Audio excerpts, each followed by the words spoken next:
you really want me on the team? What's your approach to recruiting? You want first place, come play with me. You want second place, go somewhere else. Like I would watch Magic play. I'd watch Michael play. And I would see them do these unbelievable things, and I'd say, you know, can I get to that level? I don't know, but let's find out.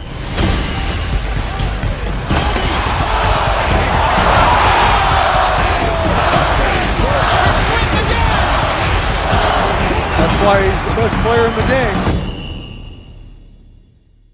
Everything was done to try to learn how to become a better basketball player. Everything. And so when you have that point of view, then literally the world becomes your library to help you to become better at your craft. So because you know what you want, the world's giving you exactly the information you need to become better at it. Because you know what you're looking for. So many guys tell stories about your work ethic. Yeah. What was really your work ethic like, and for how long did you stay disciplined? Well, I mean, every day. I mean, since 20 years. I mean, it was an everyday process, and trying to figure out strengths and weaknesses. For example, jumping ability. Man, my vertical was a 40, it wasn't a 46 or a 45. My hands are big, but they're not massive. Right? So you got to figure out ways to strengthen them so your hands are strong enough to be able to palm a ball and do the things that you need to do. Quickness, I was quick, but not insanely quick. I was fast, but not ridiculously fast. Right? So I had to rely on skill a lot more. I had to rely on angles a lot more. I had to study the game a lot more. And but I enjoyed it though. So like from the time I can remember when I started watching the game, I studied the game and it just never changed. It's a good separation for me, emotionally, to be able to put myself in a place where at practice or when I'm training or during games, I switch my mind to something else. I switch my mode into something else, right? For me, it's the equivalent of Maximus, Decimus, Meridius, and Gladiator picking up the dirt, smelling the dirt. It's go time, right? So that was my mental switch. It was like an actor getting ready for a film. You got to put yourself in that cage. When you're in that cage, you are that character. And then when you leave there, it's something completely different. But when I'm in that cage, bro, don't touch me, don't talk to me. Just leave me alone. How did you get mentally and emotionally so strong where it doesn't bother you? Well, you got to look at the reality of the situation. Like for me, it's not, you kind of got to get over yourself. Like, it's not about you, man. Like, okay, you feel embarrassed. You're not that important. Like, get over yourself. That's where you go. Get over yourself, right? Like you're worried about how people may perceive you, and like you're walking around and it's embarrassing because you shot 5 air balls. Get over yourself, right? And then after that, it's okay, well, why did those air balls happen? Got it. High school, year before, we played 35 games, max, right? Week in between, spaced out, plenty of time to rest. In the NBA, it's back to back to back to back to back to back to back. I didn't have the legs. So you look at the shot, every shot was online, but every shot was short. Right? I got to get stronger. I got to train differently. The weight training program that I'm doing, I got to tailor it for an 82-game season so that when the playoffs come around, my legs are stronger and that ball gets there. So I look at it with rationale and say, okay, well, the reason why I shot air balls is because my legs aren't there. I go, well, next year they'll be there. That was it. Done. Were there some names that you looked at and says, these 3 guys are as crazy as I am? At the time, I deal with what I've referred to as Goat Mountain. I went to Goat Mountain and I talked to Magic, Michael, Bird, Hakeem Olajuwon, Jerry West, Oscar Robinson, Bill Russell. So I would talk to them. What did you do? What were your experiences? Michael in particular, he's become my big brother. He's been my big brother since I first came in the league. And what was that process like? So I went to them and started understanding the ins and outs of the game and how they approach things and their level of detail and obsessiveness, and that's what I did.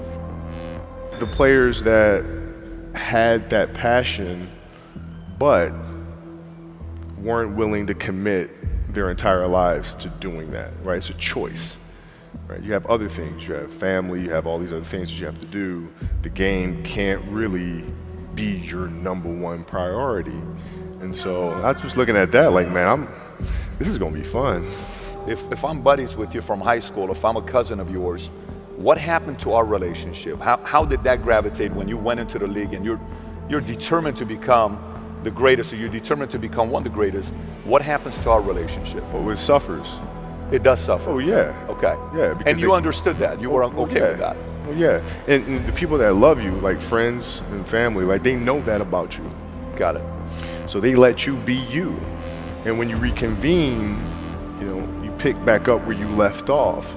But make no mistake about it, everything in between is lost, right? So those long-term relationships, the commitment of time of,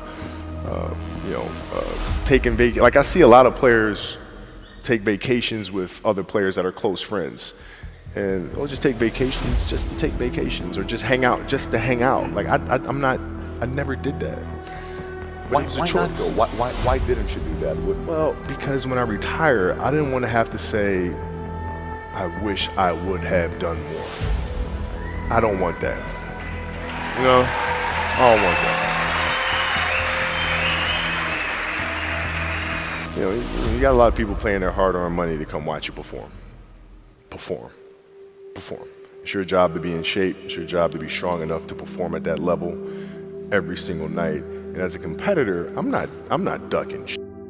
Like it's not, oh my God, my back hurts, I'm sore. We got to play Vince Carter and Toronto Raptors tonight.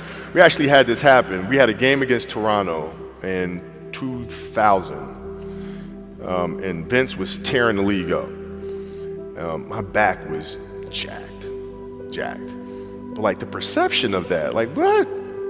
Kobe's missing the game against Toronto and Vince Carter because my back was really spasming. But people will be like, what? Oh, he's ducking Vince. Excuse me? No, I don't think so. So I would be in a layup line like, okay, there's a lot of days where you can rest and recover. Today ain't one of them. Your back can bother you any other day. That shit ain't bothering me today. He gonna have to see me today. Yeah. Amen. Yeah. If you're looking at a big investments you got to make, what is the decision-making process there? Do you call? Is there first you do your own research? You take this much time. You call an advisor. Is there a system you follow? It's pretty simple for me. It's do you understand the business? Is it a business that you can help in some form or fashion? What are the barriers of entry to that business? And then the entrepreneurs themselves, the company itself, right? Do they have a culture that you believe is sustainable? Are these leaders people that you believe in? Are they people that are obsessives? And in turn, have they created a culture of obsessiveness? So I tend to look at those 4 factors, and that's it. That's big right there, by the way. I don't know if you guys caught that right there. That's pretty massive right there. Same determination. What's your current work schedule look like today? It's different because I personally am not writing every word of the novels. I am not animating the films. What I have to do now is make sure that the people that we bring in, these obsessives that we bring in, are challenging themselves to do the best job that they think they can do. That's what I'm there for, is for them to constantly look in the mirror and self-assess and challenge themselves. If we have a project and you're saying, okay, I can do that, that's not the project we want. The projects that say, I don't know if I can animate that. I don't know how to write that story. I don't know how to do that. Those are the things we want, because through that curiosity, you'll reach a level that you didn't think was possible. And so running the studio, that's what I'm doing.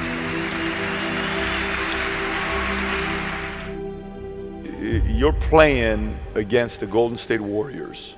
Score is 107-109. You guys are close to getting into the playoffs. You know exactly what happens in the game. You go up, you're about to take your shot, and then all of a sudden, boom, Achilles happens, right? He went and hit the free throws, and then you walked off the stage. Yeah. And you got the surgery done.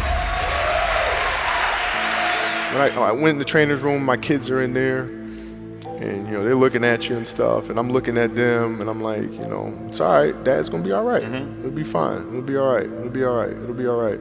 As a parent, you gotta set the example. You gotta set the example. This is another obstacle. This obstacle cannot define me. It's not gonna cripple me. It's not gonna be responsible for me stepping away for the game that I love. I'm gonna step away on my own terms. And that's when the decision was made that, you know what, I'm doing it. I'm doing it. You're a freaking beast, man. Hey.